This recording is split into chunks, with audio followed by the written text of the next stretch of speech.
tidak mengapa penting bagi kita untuk menjaga asupan makanan sehat? Lalu apa saja yang harus kita lakukan agar tubuh tetap sehat? Nah, daripada penasaran, mending kita simak baik-baik video pembelajaran selanjutnya. Check it out!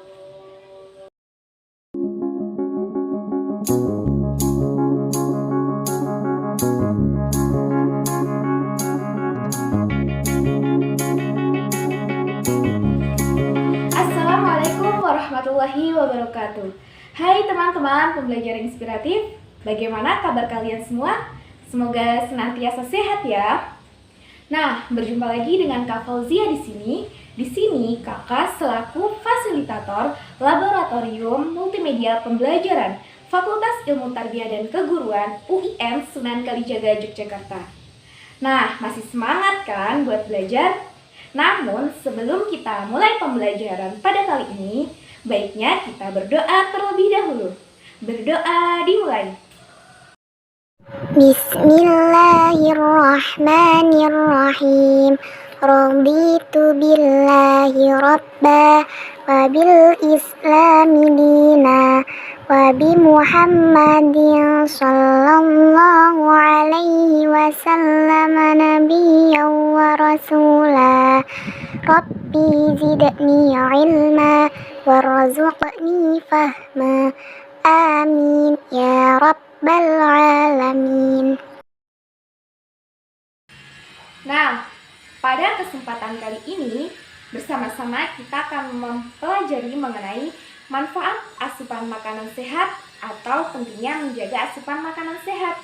Adapun tujuan dari pembelajaran kita kali ini, agar teman-teman mengetahui manfaat asupan makanan sehat, mengetahui isi iklan elektronik, mengetahui organ pencernaan dan penyakit pada organ pencernaan, mampu mendemonstrasikan isi iklan elektronik mengenai keunggulan produk, mengenal jenis karya seni rupa daerah, mengenal bentuk-bentuk keragaman dalam masyarakat, mengetahui manfaat pembangunan sosial budaya, mengenal alat dan bahan dalam membuat karya seni rupa daerah, mengenal contoh-contoh keragaman, dan yang terakhir, mengenal teknik-teknik dalam membuat batik.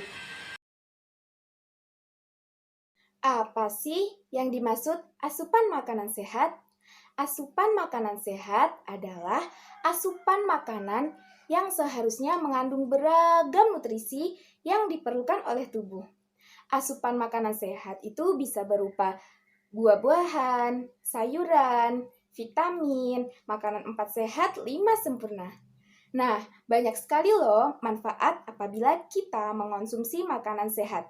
Di antaranya yaitu mengurangi resiko penyakit jantung, menjaga kekuatan tulang dan gigi, mendukung kecerdasan otak, dan masih banyak lagi. Nah, pada video kali ini, kakak akan menguraikan tentang iklan elektronik. Apa sih iklan elektronik itu? Iklan elektronik yaitu sebuah iklan di televisi yang bertujuan untuk mempromosikan suatu produk tertentu.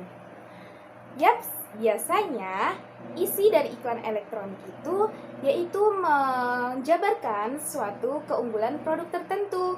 Contohnya, mempromosikan keunggulan dari produk obat PSP ini. PSP ini mampu mengatasi penyebab sakit perut hingga tuntas. Nah, contohnya seperti itu. Nah, pada video sebelumnya kan teman-teman sudah mempelajari mengenai iklan yang berisi tentang produk, membahas tentang organ pencernaan kan? Sekarang kalian akan mengenal mengenai organ pencernaan atau penyakit apa sih yang menyerang organ pencernaan manusia. Nah, yang termasuk organ pencernaan manusia di bagian rongga mulut itu ada mulut, gigi, lidah, dan ludah. Lalu, selanjutnya ada esofagus dan sistem pencernaan seperti lambung, usus, dan anus. Lalu, jika kita tidak bisa menjaga kesehatan organ pencernaan, kita akan terjangkit penyakit yang mengganggu sistem pencernaan kita. Apa aja sih penyakitnya? Ya, penyakit-penyakit itu diantaranya adalah mah, perut kembung, sakit lambung, diare, sakit gigi, dan sariawan. Pada kesempatan kali ini, kakak akan menjelaskan tentang sebuah iklan mengenai buah naga lokal. Hayo, siapa di sini yang suka dengan buah naga? Kenapa sih kita lebih menyukai atau memilih buah naga lokal? Yaps, karena buah naga hasil impor dengan buah naga hasil lokal dari petani kita memiliki manfaat dan rasa yang sama saja. Harga buah naga lokal pun jauh lebih murah. Sekalipun warnanya berbeda, namun tidak mengurangi manfaatnya. Selain itu, buah naga produksi petani lokal kita jauh lebih segar, sebab jalur distribusinya lebih pendek. Berbeda dengan buah naga impor yang membutuhkan banyak pengawet, sebab jalur distribusinya lebih panjang. Jadi, selain produksi petani lokal lebih aman untuk dikonsumsi, kita juga turut membantu memberdayakan petani lokal kita. Begitu ya teman-teman. Nah, teman-teman, Allah menciptakan segala sesuatunya bukan merupakan hal yang sia-sia. Semuanya tentu memiliki manfaat yang amat beragam. Salah satu contohnya, manfaat dari buah pisang. Bagi pencernaan sendiri, pisang memiliki manfaat yang sangat banyak. Di antaranya yaitu dapat mencegah mah dan luka akibat gangguan pencernaan karena teksturnya yang sangat lembut.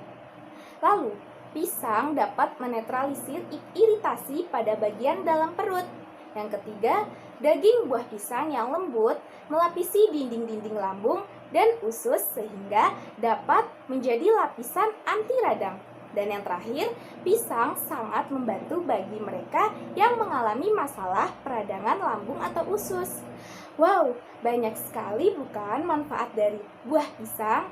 Jangan sungkan-sungkan ya teman-teman untuk mengonsumsi buah-buahan agar tubuh kita tetap sehat dan terhindar dari berbagai penyakit. Pernahkah kalian melihat ragam batik? Apakah batik hanya berasal dari satu daerah saja dan hanya satu motif saja? Yuk simak ilustrasi dari ragam batik berikut ini.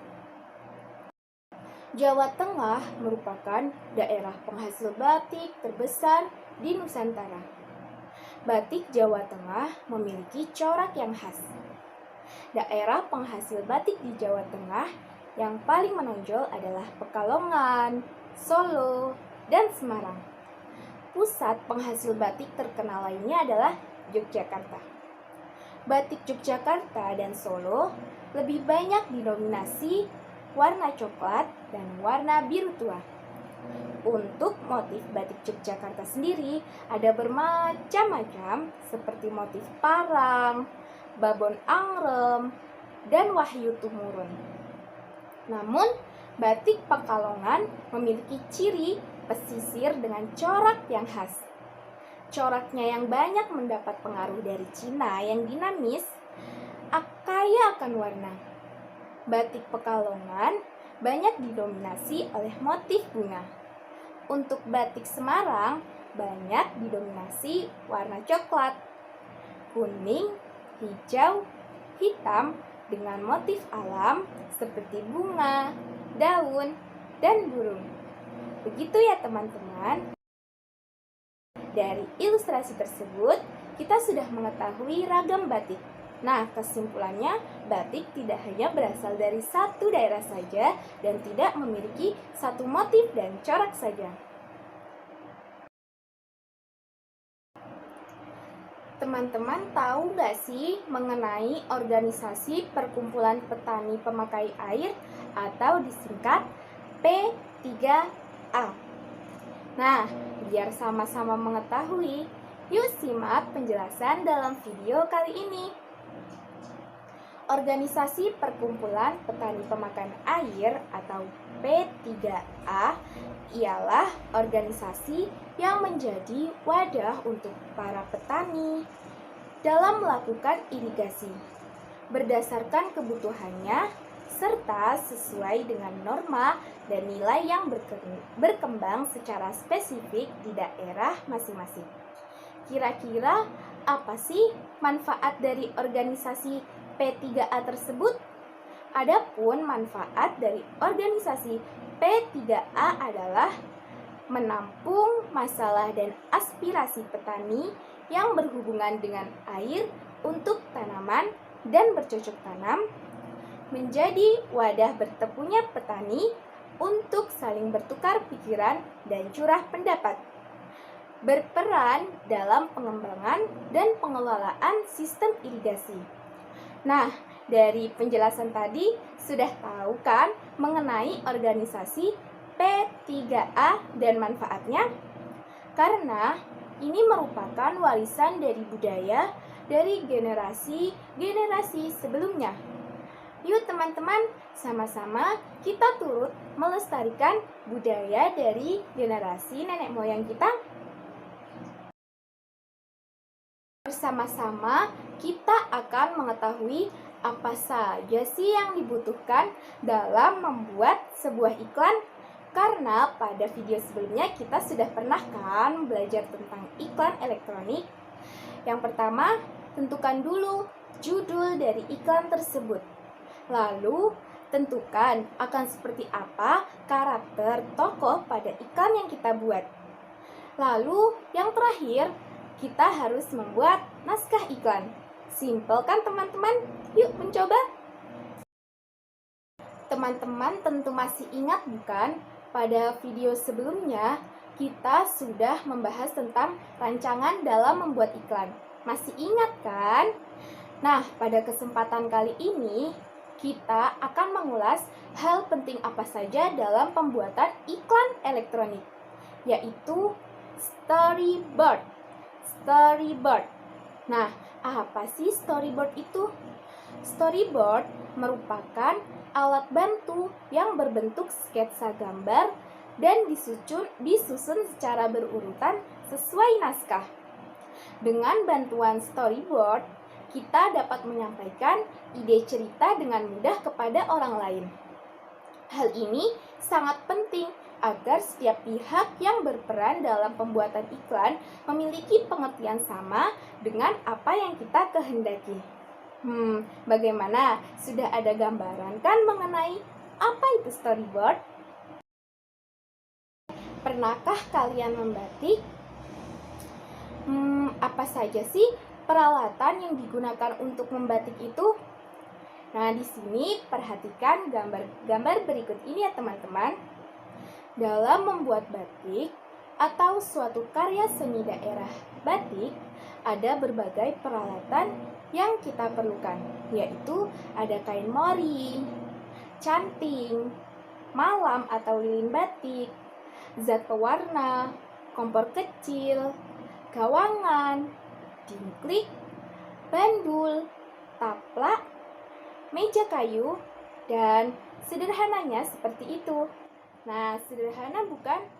Jika teman-teman punya kesempatan dan waktu luang, boleh banget loh mencoba belajar membatik. Adakah dari kalian yang memiliki riwayat penyakit mah? Tahukah apa sih yang menjadi penyebab penyakit mah?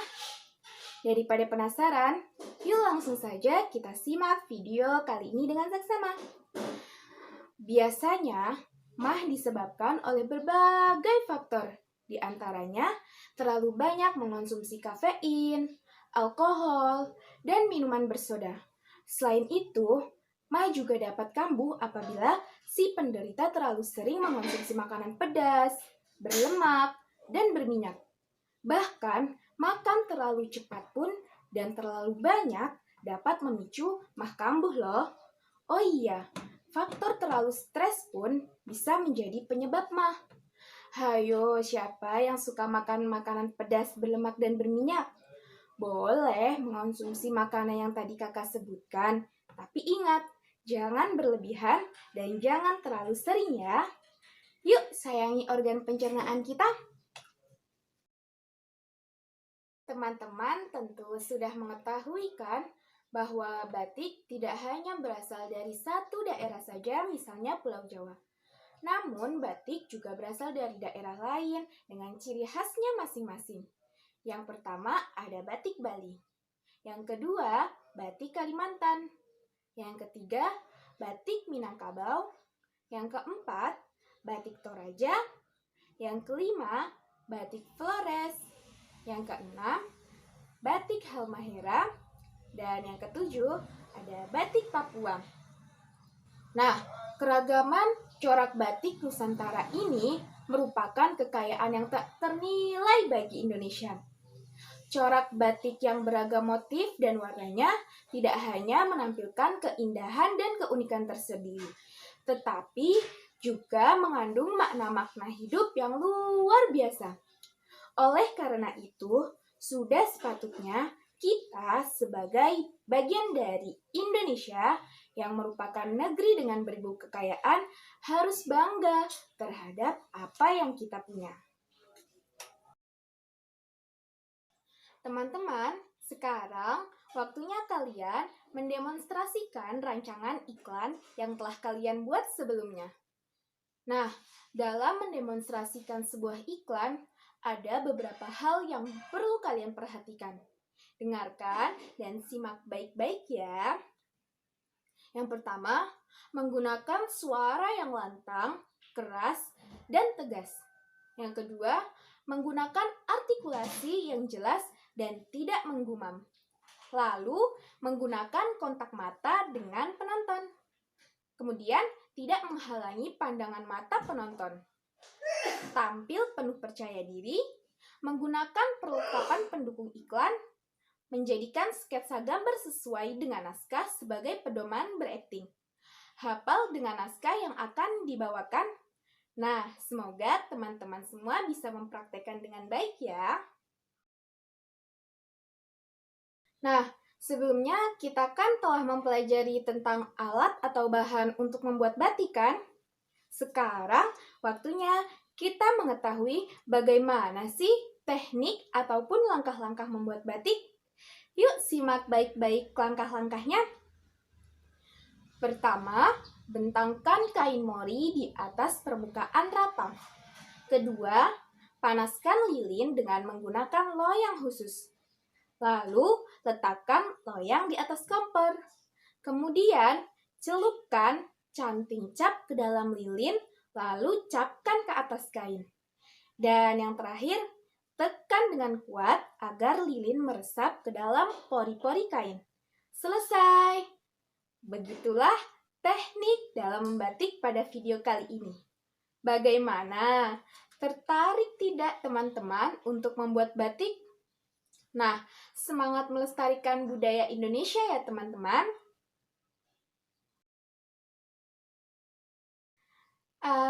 Asyik ya belajar mengenai asupan makanan sehat. Jadi, agar hidup kita selalu sehat, maka kita harus selalu menjaga pola makan kita. Kita harus memperhatikan makanan apa yang masuk ke dalam perut kita, agar tidak terserang penyakit yang tidak diinginkan. Kita juga perlu mengajak orang-orang terdekat seperti teman, sahabat, dan keluarga untuk bersama-sama menjaga pola makan agar terbiasa mengonsumsi makanan yang sehat. Nah, itu tadi pembelajaran mengenai makanan sehat. Semoga pembelajaran kali ini dapat bermanfaat ya teman-teman. Sampai jumpa di pembelajaran berikutnya. Wassalamualaikum warahmatullahi wabarakatuh. See you!